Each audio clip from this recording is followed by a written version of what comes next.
Operation सिंदूर पर बोलते हुए अमेरिका के राष्ट्रपति डोनाल्ड ट्रंप ने बुधवार यानी 7 मई 2025 को कहा कि वो चाहते हैं कि भारत और पाकिस्तान अब हमला करना बंद कर दे।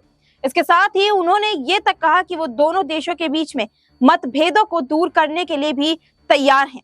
उन्होंने ओवल ऑफिस में कहा कि ये बहुत भयानक है। मेरी स्थिति ये है कि मैं दोनों के साथ मिलकर काम करता हूँ। मैं दोनों को बहुत अच्छी तरह से जानता हूँ और मैं इसे सुलझाते हुए देखना चाहता हूं। मैं उन्हें रुकते हुए देखना चाहता हूं और उम्मीद है कि अब रुक सकते हैं। वह एक दूसरे को जवाब दे रहे हैं, इसलिए उम्मीद है कि वह अब रुक सकते हैं। लेकिन मैं दोनों को जानता हूं। हम दोनों देशों के साथ बहुत अच्छे से मिलते हैं और दोनों के साथ अच्छे संबंध हैं।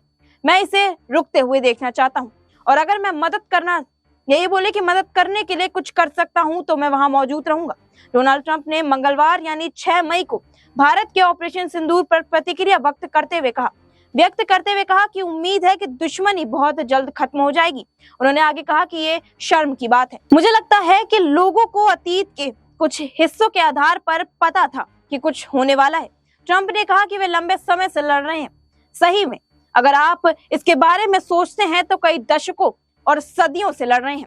ये पूछे जाने पर कि क्या उनके पास इन देशों के लिए कोई संदेश है, उन्होंने कहा कि नहीं, मैं बस ये उम्मीद करता हूं कि ये जल्द खत्म हो जाए।